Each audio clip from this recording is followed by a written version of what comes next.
Hello guys, welcome to my channel PK commerce study. Guys, first of all अगर आप हमारे channel पर नए हैं तो प्लीज़ हमारे चैनल को लाइक करें, सब्सक्राइब करें और शेयर ज़रूर करें। गाइस, मैं बता दूं, आज का यह वीडियो एचआरएम का बहुत ही ज़्यादा इम्पोर्टेंट क्वेश्चन का है। क्वेश्चन है पर्सोनेल मैनेजमेंट के मीनिंग, कैरेक्टरिस्टिक्स और स्कोप को समझेंगे। पिछले वीडियो में हम लोग इसके मीनिंग और डेफिनेशन को बहुत ही अच्छे से समझे थे, तो आज हम लोग इसके मीनिंग और कैरेक्टरिस्टिक्स और स्कोप के बारे में जानेंगे। गाइस, मैं इसका बेसिक मीनिंग बता दूं। पर्सोनल मैनेजमेंट में कर्मचारियों के कार्यबल पर ध्यान दिया जाता है कि कर्मचारी के अंदर कितना हुनर है, कौन से कार्य को कितने अच्छे से कर सकता है। पर्सोनेल मैनेजमेंट में कर्मचारी के पर्सनल समस्याओं को हल किया जाता है कि उसमें किस तरह की समस्याएं आ रही है काम को करने में, उसका हल निकाला जाता है, जो कि श्रम संबंधों का निर्धारण नियोक्ता और कर्मचारी व सरकार के सामूहिक प्रयासों से होता है। इसे ही पर्सोनेल मैनेजमेंट कहा जाता है। चलिए अब हम लोग देखते हैं इसका शाब्दिक मीनिंग क्या होता है। सेविवर्गीय प्रबंध का अर्थ, पर्सोनेल मैनेजमेंट को हिंदी मीनिंग में हम लोग सेविवर्गीय प्रबंध कहा जाता है। सेविवर्गीय प्रबंध से हमारा आशय एक ऐसे विज्ञान से है जो मानव संपदा के समुचित उपयोग से संबंधित है।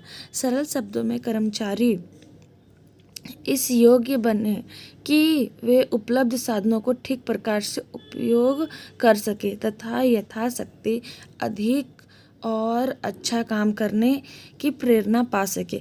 ऐसे किए जाने वाले कार्य को ही कर्मचारी प्रशासन कहते हैं। दूसरे शब्दों में सेविवर्गीय प्रबंध एक ऐसी तकनीक है जिसके द्वारा उपक्रम में लगे कर्मचारियों के संतोषजनक प्रबंध की व्याख्या की जाती है। संक्षेप में सेविवर्गीय प्रबंध का अर्थ मानवीय साधनों का नियोजन, निर्देशन, नियंत्रण एवं विकास से है। यानी सेविवर्गीय प्रबंध में पर्सोनेल मैनेजमेंट में जो कर्मचारी उस संस्था में कार्य कर रहा है तो उस व्यक्ति से किस तरह का कार्य करवाना है उसके बारे में प्लानिंग करना, उसे निर्देश देना, फिर उसे टाइम टू टाइम कंट्रोल करना कि जो कार्य वो गलत कर रहा है उसके बारे में उसे सही दिशा निर्देश देना और उस कार्य पे नियंत्रण बनाना और उसके द्वारा कार्य करवा कर संस्था का डेवलप करवाने से होता है। जे.आर. टाटा के शब्दों में, मानवीय संपदा पर उचित ध्यान देकर किसी भी औद्योगिक इकाई की उत्पादन क्षमता में वृद्धि की जा सकती है। कर्मचारी प्रशासन को विभिन्न देशों में विभिन्न नामों से जाना जाता है, जैसे कर्मचारी प्रबंध, मानवीय प्रबंध, औद्योगिक संबंध, जनशक्ति नियोजन आदि। यानी जो पर्सोनेल मैनेजमेंट है उन्हें विभिन्न नामों से जाना जाता है। अलग अलग देशों में जितने भी देश है वे अलग अलग नाम से इसे पुकारते हैं। कोई इसे कर्मचारी प्रबंध बोलता है तो कोई इसे मानवीय प्रबंध, तो कोई औद्योगिक संबंध, जनशक्ति नियोजन कहते हैं। सेविवर्गीय प्रबंध की परिभाषाएं, डिफिनेशन ऑफ पर्सोनेल मैनेजमेंट। कर्मचारी अथवा सेविवर्गीय प्रशासन को समय समय पर विभिन्न विधानों ने परिभाषित किया है। सेविवर्गीय प्रशासन की कुछ उल्लेखनीय परिभाषाएं निम्नलिखित हैं। तो पहला है E.F. एल्वरेज के अनुसार सेविवर्गीय प्रबंध प्रगति का वह भाग है जो मुख्यतः किसी संगठन के मान्य तत्वों से संबंध रखता है। यानी अगर कोई कर्मचारी अच्छे से कार्य को नहीं करता है, उस संस्था में अगर मनुष्यों का सहयोग नहीं लिया जाए तो संस्था के कार्य डेवलप नहीं कर पाएंगे। इसे ही पर्सोनेल मैनेजमेंट कहा जाता है। चलिए अब हम लोग देखते हैं कैरेक्टरिस्टिक्स ऑफ पर्सोनेल मैनेजमेंट। सेविवर्गीय प्रबंध की विशेषताएं। पहला है सामान्य प्रबंध का ही एक विशिष्ट अंग है। यानी जो जनरली प्रबंध किया जाता है उसी का एक अंग है। सेवी वर्गीय प्रबंध सामान्य प्रबंध का ही एक विशिष्ट अंग है। अतः सेवी वर्गीय प्रबंध में सामान्य प्रबंध की सभी विशेषताएं पाई जाती है। दूसरा है एक विशेषज्ञ क्रिया, यानी सेवी वर्गीय प्रबंध एक विशेषज्ञ क्रिया है। आधुनिक व्यावसायिक संगठनों में इसे एक विशिष्ट कार्य माना जाता है। श्रम समस्याओं में जटिलता तथा श्रम संयमों के निर्माण से औद्योगिक संबंधों के कार्य में अब अति विशिष्टीकरण हो गया है, जिसका निर्वाह एवं बहुमुखी प्रतिभा संपन्न सेवी वर्गीय प्रबंध से ही कर सकता है। यानी यह किसी भी संस्था के लिए बहुत ही स्पेशल पार्ट हो गया है। इन क्रियाओं से गुजरना ही पड़ता है। कोई भी संस्था को अपना डेवलप करवाने के लिए कर्मचारियों की नियुक्ति की जाती है। उन्हें उनकी योग्यता के हिसाब से उन्हें पद दिया जाता है, और जो उस व्यक्ति में किसी तरह की समस्याएं आती है उसका हल निकालती है कि उस व्यक्ति में किस तरह की कमी है, उसे ट्रेनिंग दिया जाता है और उससे अच्छा काम करवाया जाता है। उनके प्रतिभा के हिसाब से कार्य को संपन्न किया जा सकता है। तीसरा है निश्चित सिद्धांत। यह निश्चित सिद्धांतों का पालन करता है। चौथा है निरंतर प्रक्रिया। सेवी वर्गीय प्रबंध एक निरंतर जारी रहने वाली प्रक्रिया है। इसे एक दिन में, एक घंटा या एक सप्ताह में एक दिन के लिए लागू नहीं किया जा सकता है। यह प्रतिदिन की क्रियाओं में मान्य संबंधों एवं उनके महत्व के प्रति निरंतर सतर्क एवं सावधान बने रहना आवश्यक मानव है। पांचवा है मानव शक्ति संसाधनों का विकास। सेवी वर्गीय प्रबंध के अंतर्गत अनिवार्य रूप से उपक्रम में मानव शक्ति संसाधनों का प्रबंध किया जाता है। फलस्वरूप उपक्रम में लगे कर्मचारियों का आर्थिक एवं मानसिक विकास संभव होता है। यानी जो संसाधन के रूप में अपना योगदान दे रहे हैं, तो उनके जो पावर होते हैं उनका भी डेवलप करना बहुत ज़रूरी होता है, क्योंकि अगर उनके पावर को उस संस्था में नहीं बढ़ाया गया तो अपने कार्य को अच्छे से नहीं कर पाएंगे। छठा पॉइंट है श्रम पूंजी तथा श्रम व प्रबंध के मध्य मधुर संबंधों की स्थापना करना। यानी जो व्यक्ति एक पूंजी के रूप में कार्य करते हैं और जो लेबर होते हैं उन्हीं का मैनेज करके संस्था को डेवलप किया जाता है, तो उन लोगों के बीच में मधुर संबंध का होना बहुत ज़रूरी होता है। सेवी वर्गीय प्रबंध के अंतर्गत उपक्रम में कार्यरत उत्पादन के विभिन्न घटकों के मध्य मधुर संबंधों की ओर विशेष ध्यान दिया जाता है। सातवां पॉइंट है श्रमिकों के विकास करने से संबंधित प्रयास। सेवी वर्गीय प्रबंध के द्वारा कर्मचारियों अथवा श्रमिकों का विकास करने से संबंधित प्रयास किए जाते हैं। यानी श्रमिकों को डेवलप करवाना, उन्हें ट्रेनिंग देना, उनकी कमियों को परख करके उसे कार्य के लिए मोटिवेट करना होता है।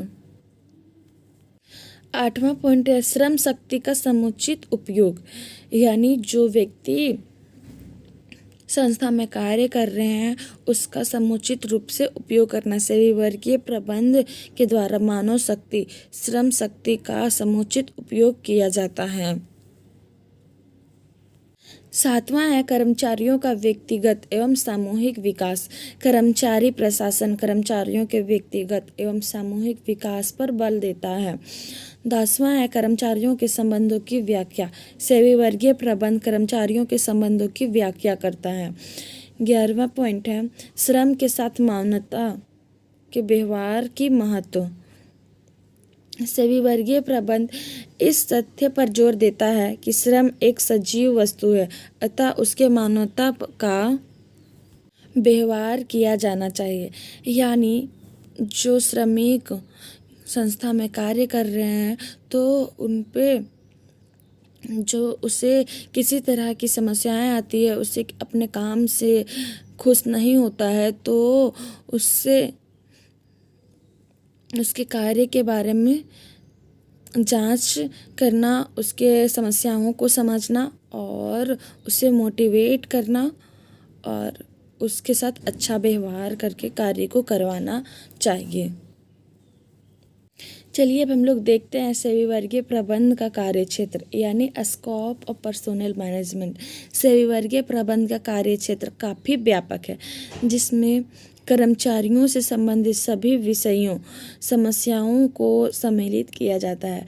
प्रारंभ में व्यावसायिक इकाइयों का क्षेत्र सीमित होने के कारण सेवी वर्गीय प्रबंध का क्षेत्र भी सीमित था, लेकिन बढ़ती हुई व्यावसायिक जटिलताओं एवं मानवीय समस्याओं के कारण सेवी वर्गीय प्रबंध का विकास काफ़ी तीव्र गति से हुआ है। आज तो प्रबंध के सभी क्षेत्रों पर उच्च, मध्यम एवं निम्न स्तर पर कर्मचारी नीतियों एवं कार्यक्रमों के निर्धारण एवं नियोजन को व्यापक महत्व प्रदान किया जाता है। अब तो यहाँ तक माना जाने लगा है कि प्रबंध से आशय वास्तव में सेवी वर्गीय प्रबंध से ही है। यानी अब यह माना जाता है कि संस्था में सबसे ज़्यादा प्रबंध करने की आवश्यकता है, तो जो व्यक्ति, जो कर्मचारी जिस पद पे कार्य कर रहा है उसे किस तरह से कार्य करवाना है, किस तरह से टाइम टू टाइम मोटिवेट करना है, उसे किस तरह से उसके पद का प्रमोशन करवाना है, इस तरह से कार्य को करवा कर संस्था को डेवलप किया जा सकता है। इस प्रकार अमेरिकी मैनेजमेंट इंजीनियर्स एसोसिएशन प्रबंध के क्षेत्र में निम्न 2 बातें सम्मिलित की है। पहला है सेवी वर्गीय प्रशासन क्षेत्र। इसमें सेवी वर्गीय नीतियों एवं कार्यक्रमों का विकास तथा उनका प्रशासन करना सम्मिलित किया जाता है, ताकि संगठन का ढांचा प्रभावी बन सके, कार्यकर्ता कुशल हो सके तथा उन्हें पर्याप्त प्रगति के अवसर प्राप्त हो सके।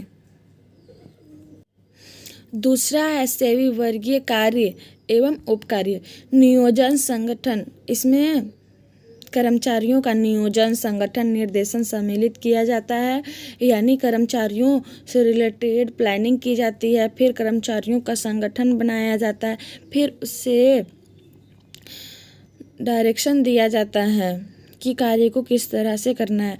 विस्तृत अर्थ में इसमें निम्नलिखित कार्य सम्मिलित किए जाते हैं। तो पहला है सेवा योजन। इसमें निम्नलिखित बातें सम्मिलित है। पहला है भर्ती, दूसरा चयन, प्रारंभिक प्रशिक्षण, पदोन्नति एवं स्थानांतरण, वर्गीकरण। यानी कर्मचारियों को सबसे पहले जब उनका चयन कर लिया जाता है, उन्हें भर्ती ले ली जाती है, तो सबसे पहले जब संस्था में कर्मचारियों की आवश्यकता होती है तो कर्मचारियों की भर्ती निकाली जाती है, और जब भर्ती में जो कर्मचारी पास हो जाते हैं तो उनका चयन किया जाता है। चयन में इंटरव्यू वगैरह होता है, उन्हें बायोडाटा सबमिट करना पड़ता है। उसके बाद जो कर्मचारी चयनित हो जाते हैं उस संस्था में कार्य करने के लिए, तो सबसे पहले उन्हें ट्रेनिंग दिलाया जाता है कि कार्य को किस तरह से संपन्न करना है, उनकी संस्था के प्रति रिस्पॉन्सिबिलिटी क्या बनती है, इस चीज़ के बारे में ट्रेनिंग दिलाया जाता है। उसके बाद उनके पदोन्नति की जाती है। उन जो पद पे काम कर रहे होते हैं उसके पद को प्रमोशन करवाया जाता है और जूनियर लेवल से हायर लेवल में चला जाता है। एवं स्थानांतरण, यानी अगर जो कर्मचारी अच्छा कार्य करता है तो उसका एक जगह से दूसरे जगह में भी कार्य के लिए भेजा जाता है।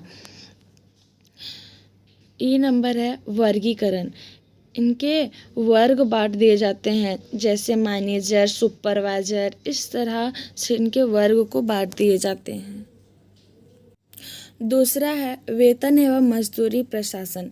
यह सेवी वर्गीय प्रबंध का एक प्रमुख कार्यक्षेत्र है, जिसमें कर्मचारियों का उचित पारिश्रमिक देने तथा संगठन के हित में उनका अधिकतम सहयोग प्राप्त करने से संबंधित विषय सम्मिलित किए जाते हैं।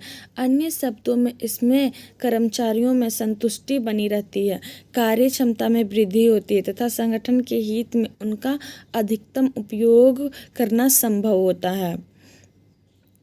पहला है, जब कर्मचारी का संस्था में नियुक्त कर लिया जाता है तब उन्हें वेतन दिया जाता है। मजदूरी के नियम लागू किए जाते हैं कि किस तरह से वे कार्य करेंगे, तो उसी के हिसाब से उन्हें वेतन भी दिया जाता है। पहला है कर्मचारी वर्गीकरण, दूसरा है दर निर्धारण, तीसरा है योग्यता अंकन और डी नंबर में अतिरिक्त क्षतिपूर्ति जैसे बोनस तथा अन्य प्रेरणात्मक योजनाएं। ई नंबर है कार्य सूची नियंत्रण करना। तीसरा है कर्मचारी सेवाएं। इससे श्रम कल्याण से संबंधित कार्य सम्मिलित किए जाते हैं, जैसे पहला चिकित्सा सेवाएं, दूसरा मनोरंजन सेवाएं, तीसरा व्यक्तिगत सेवाएं और चौथा है सुरक्षा एवं प्रतिरक्षा सेवा। यानी जो संस्था में कार्य कर रहे होते हैं उन्हें किस तरह से संस्था के द्वारा उनको सेवाएं दी जाती है। तो जो व्यक्ति संस्था में कार्य कर रहे होते हैं तो उन्हें हॉस्पिटल की सुविधा दी जाती है। अगर उसे किसी तरह की शारीरिक रूप से समस्याएं आती है तो उन्हें हॉस्पिटल की सुविधा दी जाती है और उन्हें मनोरंजन सेवाएं भी दी जाती है। उन्हें खेल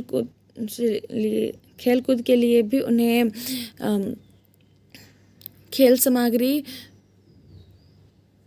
दी जाती है और व्यक्तिगत सेवाएं उन्हें किस तरह की सेवाएं की आवश्यकता होती है वो भी दी जाती है। और डी नंबर है सुरक्षा एवं प्रतिरक्षा सेवाएं। उनके लिए जो सुरक्षा के लायक होते हैं जो कर्मचारी, उन्हें सुरक्षा के लिए बॉडीगार्ड वगैरह भी दिए जाते हैं। जो हायर लेवल के कर्मचारी होते हैं उनके लिए सुरक्षा की ज़्यादा आवश्यकता होती है तो उनके लिए बॉडीगार्ड की भी सेवाएं दी जाती है। स्टार एवं सेल्स ने अपनी पुस्तक यानी personnel the human problem of management सेवी वर्गीय प्रबंध के क्षेत्र में निम्न बातें स्पष्ट है। पहला है कर्मचारी की भर्ती एवं उपयुक्त स्थान पर नियुक्ति। दूसरा है कार्य विश्लेषण, कार्य वर्णन एवं कार्य मूल्यांकन। तीसरा है मूल्यांकन योजनाएं। चौथा है सेवी वर्गीय लेखे। पांचवा है सेवी वर्गीय कल्याणकारी कार्यक्रम। छठा है विशिष्ट सेवाएं जैसे सुरक्षा निरीक्षण नियंत्रण आदि। सातवां है प्रशिक्षण एवं शिक्षण का कार्यक्रम। आठवां है श्रम से संबंध। नौवां है जन संपर्क। 10वां है सेवी वर्गीय नियोजन एवं मूल्यांकन आदि। उपरोक्त विवेचन के आधार पर सार के रूप में सेवी वर्गीय प्रबंध के क्षेत्र में निम्न प्रकार से स्पष्ट किया जा सकता है। चलिए अब हम लोग देखते हैं किस तरह से सेवा किया जा सकता है और किन किन क्षेत्रों में किस तरह से कार्य करते हैं। पहला है कर्मचारियों की भर्ती, चयन एवं स्थानापन्न यानी employ recruitment, selection and placement.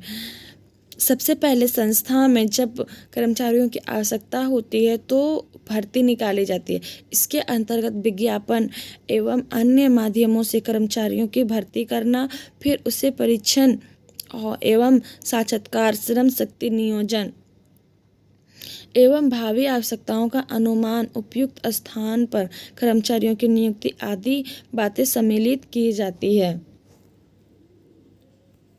दूसरा है कार्य विश्लेषण, कार्य विवरण एवं कार्य मूल्यांकन, job analysis and job description and job evaluation. इसके अंतर्गत व्यावसायिक संस्था में किए जाने वाले कार्यों हेतु आवश्यक बातें एवं श्रम योग्यताएं निर्धारित की जाती है कि तथा सही श्रमिकों एवं कर्मचारियों को प्राप्त किया जा सकता है एवं सही कार्य के लिए नियुक्त किया जा सकता है। कार्य विश्लेषण में पहला पॉइंट है जॉब एनालिसिस। कार्य विश्लेषण एक ऐसी प्रक्रिया है जिसके द्वारा प्रत्येक कार्य से संबंधित तथ्यों, क्रियाओं, कर्तव्यों, उत्तरदायित्वों एवं संबंधों का आलोचनात्मक मूल्यांकन किया जाता है। इस प्रक्रिया में निम्नलिखित विधियां काम में ली जाती है। पहला, प्रश्नावली विधि, साक्षात्कार विधि, तीसरा अवलोकन विधि और चौथा अभिलेख विधि। दूसरा है कार्य विवरण यानी जॉब डिस्क्रिप्शन। कार्य का स्टेटमेंट कैसा होगा, किस टाइप का कार्य होगा और कहाँ कार्य किया जाएगा। कार्य विवरण कार्य विश्लेषण का ही एक रूप है जिसमें कार्य का नाम, कार्य सारांश, विवरण, कार्य दशाएं, आवश्यक मानसिक गुण एवं शारीरिक गुण को शामिल किया जाता है। तीसरा है कार्य मूल्यांकन, जॉब इवैल्यूएशन। कार्य मूल्यांकन संगठन के अन्य कार्यों की तुलना में प्रत्येक कार्य का मापन करने तथा नियमित एवं व्यवस्थित ढंग से अध्ययन करने की एक तकनीक है। इसका प्रमुख उद्देश्य विवेकपूर्ण तथ्यों के आधार पर कार्य का सापेक्षिक मूल्य निर्धारित करना है तथा समान स्तर पर समान कार्यों के लिए मजदूरियों का निर्धारण करना है। तीसरा है क्षतिपूर्ति एवं अन्य प्रेरणात्मक योजनाएं, compensation and other incentive plans. इसमें वेतन एवं मजदूरी प्रशासन से संबंधित कार्य सम्मिलित किए जाते हैं कि अगर कर्मचारी को किसी तरह की क्षतिपूर्ति होती है तो उनका किस तरह से मदद किया जाएगा। संस्था के द्वारा उन्हें मोटिवेट किया जाता है ताकि अपने कार्य में डिमोटिवेट ना हो और अपने सैलरी से संतुष्ट हो। चौथा है सेवा योजन रिकॉर्ड्स, एम्प्लॉयमेंट रिकॉर्ड्स। इसके अंतर्गत कर्मचारियों का कार्य विवरण, उत्पादन, समय, मजदूरी, भुगतान आदि से संबंधित सूचनाएं एकत्रित करने एवं उनका रिकॉर्ड रखने संबंधी बातें सम्मिलित की जाती है।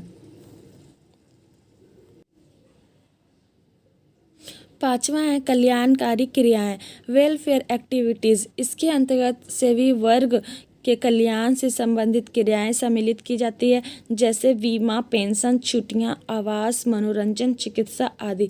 यानी जो संस्था में कार्य कर रहे होते हैं वो व्यक्ति का इंश्योरेंस करवाया जाता है। उन्हें कार्य खत्म होने के बाद यानी जब वे अपने पद से रिटायर करेंगे तो उन्हें पेंशन दिया जाएगा। कार्य के दौरान में छुट्टियां, उन्हें रहने के लिए आवास, मनोरंजन संबंधी वस्तुएं उपलब्ध कराना, चिकित्सा यानी हॉस्पिटल से संबंधित सुविधाएं देना, ये सारी कल्याणकारी कार्य किए जाते हैं। छठा पॉइंट है प्रशिक्षण एवं शिक्षण कार्यक्रम, ट्रेनिंग एंड एजुकेशनल परफॉर्मेंस। इसके अंतर्गत कर्मचारियों के चयन के बाद उनके लिए प्रशिक्षण एवं शिक्षण संबंधी बातें सम्मिलित की जाती है ताकि उन्हें अधिकतम योग्य एवं कुशल बनाया जा सके तथा संस्था के हित में अधिकतम सहयोग प्राप्त किया जा सके। यानी जब संस्था में कर्मचारियों की नियुक्ति ले ली जाती है उसके बाद उनका ट्रेनिंग करवाया जाता है ताकि वे अपना अच्छा से अच्छा योगदान संस्था को दे सके।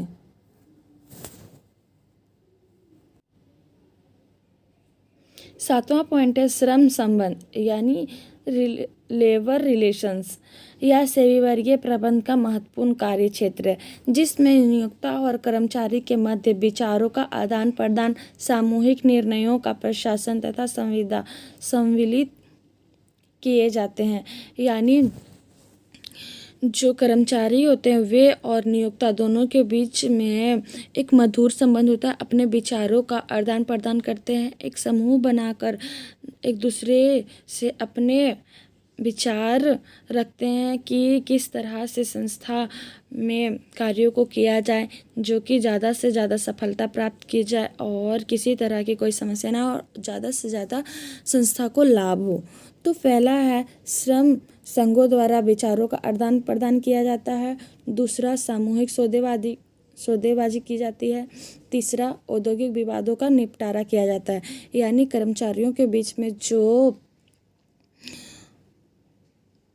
लड़ाइयाँ होती है, मतलब जो एम्प्लॉयर होता है और जो एम्प्लॉई होते हैं, दोनों के बीच में किसी तरह का मनमुटाव हो जाता है, कभी सैलरी से लेकर या फिर कोई भी अन्य समस्याएं हो सकती है, तो दोनों के बीच में एक मधुर संबंध बनाकर इस औद्योगिक विवाद को हटाना होता है। और चौथा है अनुशासन, यानी एक डिसिप्लिन में कार्य को करना। तो आज के लिए इतना ही। उम्मीद है आप लोग पर्सनल मैनेजमेंट के मीनिंग, कैरेक्टरिस्टिक्स और स्कोप को अच्छे से समझे। ऐसे ही महत्वपूर्ण प्रश्नों के उत्तर पाने के लिए हमारे चैनल को लाइक करें, सब्सक्राइब करें और शेयर ज़रूर करें। धन्यवाद।